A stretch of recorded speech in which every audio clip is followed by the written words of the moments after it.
Tu en as assez d'être sous-estimé, trahi ou abandonné. Et si je te disais qu'il existe un moyen de transformer toute cette douleur en puissance pure, une revanche bien plus efficace que la simple vengeance? Aujourd'hui, je vais te révéler 5 méthodes infaillibles pour reprendre le contrôle, surmonter les trahisons et prouver à tous ceux qui t'ont blessé qu'ils avaient tort. Mais attention, il ne s'agit pas de rendre les coups. La vraie revanche, c'est de te reconstruire tellement fort que ceux qui t'ont fait du mal ne pourront plus jamais t'ignorer. Dans cette vidéo, je vais t'apprendre comment faire taire les doutes et surprendre ceux qui ne croyaient plus en toi. Avant qu'on plonge dans le vif du sujet, n'oublie pas de liker cette vidéo. Ton soutien m'aide à toucher plus de personnes qui, comme toi, ont soif de revanche sur la vie. Alors, prêt à transformer ta douleur en carburant pour ton succès? On démarre tout de suite. Quand on te fait du mal, la réaction qu'ils espèrent, c'est que tu restes à terre. Ils veulent que tu sois brisé, que tu te sentes faible, que tu abandonnes tes rêves. Mais tu sais quoi? La meilleure revanche, c'est de leur prouver qu'ils ont tort. Si tu te relèves chaque fois qu'on essaie de te mettre à terre, tu deviens inarrêtable. Regarde autour de toi. Les plus grands succès de ce monde sont passés par des moments d'échec écrasantes. Thomas Edison, par exemple, 999 échecs avant d'inventer l'ampoule. On se moquait de lui, on le traitait de rêveur, mais il avait un secret, il refusait de rester à terre. Il voyait chaque échec comme un pas de plus vers le succès. Et aujourd'hui, c'est son nom que tout le monde connaît. Et ce n'est pas tout. Michael Jordan, le plus grand joueur de basket de tous les temps. Tu penses qu'il est né avec une balle de basket entre les mains? Faux. Au lycée, il a été recalé de l'équipe. On lui a dit qu'il n'avait pas le niveau. Imagine son humiliation. Mais au lieu de baisser les bras, il a transformé cette humiliation en motivation pure. Il a travaillé plus dur que n'importe qui, et aujourd'hui, son nom est synonyme de légende. Tu te rappelles de J.K. Rowling, l'auteur de Harry Potter? Elle a été rejetée 12 fois par des maisons d'édition qui ne croyaient pas en son histoire. Aujourd'hui, son œuvre est l'une des plus vendues au monde. Pourquoi? Parce qu'elle n'a pas abandonné. Elle a transformé chaque refus en une source de motivation. Alors, toi aussi, décide que chaque échec, chaque trahison, chaque abandon sera ta force motrice. Si tu tombes 9 fois, relève-toi 10 fois.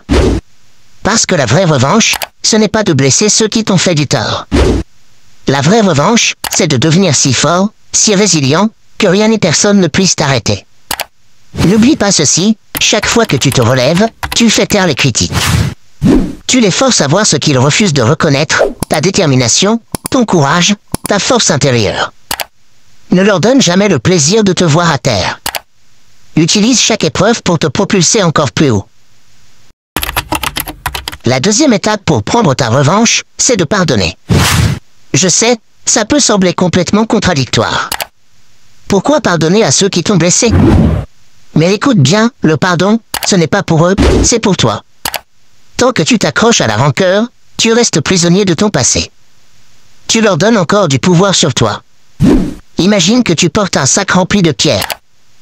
Chaque pierre représente une trahison, une humiliation, une blessure. Tant que tu refuses de pardonner, tu continues à porter ce poids. Mais une fois que tu pardonnes, tu te libères de ce fardeau. Tu fais de la place pour ta propre paix, pour ton propre bonheur. Prenons l'exemple de Nelson Mandela. Voici un homme qui a été emprisonné pendant 23 ans pour ses convictions, pour sa lutte contre l'injustice. Quand il est sorti, il aurait pu chercher à se venger, à faire payer ceux qui l'avaient enfermé. Mais au lieu de cela, il a choisi de pardonner. Pourquoi? Parce qu'il savait que le pardon était la clé de sa liberté intérieure. C'est ce qui a fait de lui une légende, un symbole de paix et de réconciliation. Pardonner ne signifie pas oublier ce qu'ils t'ont fait. Ça ne veut pas dire que tu leur donnes raison ou que tu effaces la douleur. Ça signifie simplement que tu refuses de laisser leur poison te consumer. Tu choisis de te libérer, de te concentrer sur ton propre chemin. Regarde Oprah Winfrey. Elle a été victime d'abus durant son enfance, mais elle a choisi de pardonner pour ne pas laisser ses traumatismes dicter sa vie. Aujourd'hui, elle est l'une des femmes les plus influentes au monde, parce qu'elle a refusé d'être définie par son passé. Pardonner, c'est comme enlever une chaîne qui te lie à tes souffrances. Tu te détaches de ceux qui t'ont fait du tort et tu te donnes la permission d'avancer, de grandir. Alors, la prochaine fois que tu te retrouves hanté par ce que quelqu'un t'a fait, rappelle-toi ceci, tu ne pardonnes pas pour eux, tu pardonnes pour toi. Pour te libérer, pour grandir, pour reprendre le contrôle de ta vie.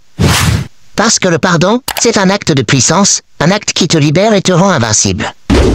Et avant qu'on continue avec les autres points, pense à liker cette vidéo. Ça m'aide énormément à toucher plus de personnes qui, comme toi, cherchent à transformer leur douleur en force.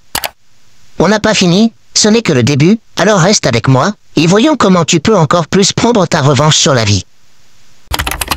La meilleure des vengeances, c'est la réussite. Tu veux vraiment rendre la monnaie de leur pièce à ceux qui t'ont fait du mal? Alors, ne perds pas ton temps à essayer de leur rendre l'appareil. Concentre-toi sur ta propre réussite, car il n'y a rien de plus puissant que de briller malgré tout ce qu'ils t'ont fait. Quand ton ex t'a quitté pour quelqu'un d'autre ou quand un associé t'a planté un couteau dans le dos, ils pensaient que c'en était fini pour toi. Mais imagine leur visage quand ils verront que tu as non seulement survécu, mais que tu es devenu encore plus fort. Ton succès est la plus grande claque que tu peux leur donner. Regarde l'histoire de Steve Jobs. Il a été viré de sa propre entreprise, Apple, par des personnes en qui il avait confiance. Beaucoup pensaient que c'était la fin pour lui. Mais au lieu de se laisser abattre, il a fondé Pixar et a transformé Apple en revenant plus tard, l'apportant au sommet. Aujourd'hui, Apple est l'une des plus grandes entreprises au monde. Le succès de Steve Jobs a été sa meilleure revanche. La clé, c'est de te concentrer sur toi-même. Quand tu réussis, tu n'as même plus besoin de chercher à te venger, car ton succès parle pour toi. Ceux qui t'ont tourné le dos, qui t'ont sous-estimé, viendront frapper à ta porte, ou mieux encore, ils n'oseront même plus te regarder dans les yeux. Et ce n'est pas seulement une question d'argent ou de statut. Réussir, c'est atteindre tes propres objectifs, c'est te prouver à toi-même que tu es plus fort que ce qu'ils pensaient. Regarde Sylvester Stallone. Avant Rocky, il était fauché, rejeté par tous les studios de cinéma, mais il n'a jamais abandonné son rêve. Aujourd'hui, il est une légende, et tous ceux qui ont refusé de croire en lui ont fini par regretter leur choix. Quand tu transformes ta douleur en carburant pour avancer, tu deviens invincible. Alors, la meilleure façon de faire regretter à ton ex, à tes faux amis, à tes collègues déloyaux, c'est de devenir tellement réussi, tellement épanoui, qu'ils se demandent comment ils ont pu te laisser partir. Alors concentre-toi sur toi, et laisse ton succès faire le reste. La quatrième manière de prendre ta revanche, c'est de faire du bien à ceux qui t'ont trahi. Oui, tu as bien entendu. Cela peut sembler fou, mais il n'y a rien de plus puissant que de montrer de la grandeur d'âme à ceux qui t'ont blessé. Imagine un instant, ton ex t'a quitté pour quelqu'un de plus riche, pensant que tu ne réussirais jamais sans elle. Les années passent, tu travailles dur, tu construis ta vie, et un jour, tu la croises par hasard. Elle est en difficulté, ses rêves se sont écroulés, alors que toi, tu es au sommet de ta réussite. Et au lieu de lui tourner le dos, tu lui tends la main, tu l'aides, sans rien attendre en retour. Ce geste, c'est le plus grand acte de noblesse, et c'est la revanche ultime. Faire du bien à ceux qui t'ont fait du mal, c'est leur montrer que tu es au-dessus de la rancœur, que tu es plus fort, plus sage. Tu leur prouves que malgré leur trahison, tu es resté fidèle à tes valeurs. Tu sais pourquoi? Parce que la vraie force, c'est de ne pas laisser la haine empoisonner ton cœur. Regarde l'histoire de Nelson Mandela, qui après 27 ans de prison, n'a pas cherché à se venger de ceux qui l'avaient enfermé. Au lieu de ça, il a prêché la réconciliation, a tendu la main à ses anciens ennemis pour bâtir une nation unie. C'est cette grandeur d'âme qui a fait de lui une légende. Quand tu fais du bien à ceux qui t'ont fait du mal, tu prends le pouvoir. Ils s'attendent à ce que tu les ignores ou que tu les détestes. Mais toi, tu fais le contraire, et ça les désarme complètement. Tu deviens inoubliable à leurs yeux, non pas pour la haine, mais pour ta générosité. Alors, au lieu de répondre par la vengeance, réponds par la bonté. Parce que la plus grande victoire, c'est de transformer ta douleur en compassion et ta trahison en force. Ce n'est pas facile, mais crois-moi, c'est la plus belle des revanches. Avant de passer à la dernière étape, n'oublie pas de liker cette vidéo si tu trouves ces conseils utiles. Cela aide énormément à faire découvrir ce contenu à plus de personnes. On continue ensemble vers une vie plus forte et plus épanouie. La dernière clé pour prendre ta revanche, c'est de laisser le temps et le karma s'en charger.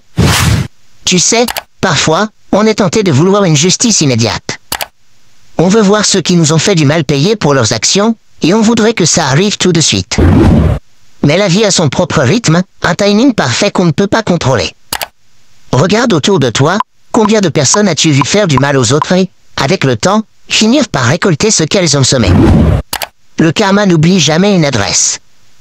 Si tu as toujours agi avec intégrité et bonté, même face aux trahisons, le temps finira par remettre les choses à leur place.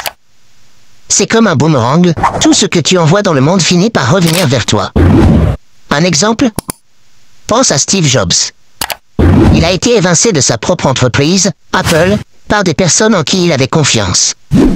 Plutôt que de se laisser abattre, il a laissé le temps faire son travail, continuant à créer et à innover. Des années plus tard, Apple était au bord du gouffre, et qui est-ce qu'ils ont rappelé pour sauver la boîte? Oui, Steve Jobs. Le temps a prouvé à tous qu'ils avaient fait une erreur en le mettant de côté. Donc, au lieu de chercher une vengeance instantanée, concentre-toi sur toi-même, avance, fais le bien, et laisse le temps s'occuper du reste. Tu verras que le meilleur retour sur investissement, c'est de laisser la vie elle-même rétablir l'équilibre.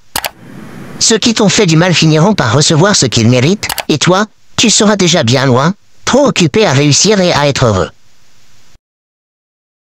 Et voilà, tu as maintenant entre les mains les 5 étapes pour prendre ta revanche sur la vie et sur ceux qui t'ont fait du mal. Applique-les avec détermination, et tu verras que le meilleur reste à venir. Si cette vidéo t'a inspiré, n'oublie pas de liker, de t'abonner à la chaîne pour ne rien manquer, et de partager cette vidéo avec ceux qui en ont besoin. Ensemble, on peut transformer chaque défi en opportunité. Merci d'avoir regardé, et on se retrouve très bientôt pour encore plus de conseils motivants.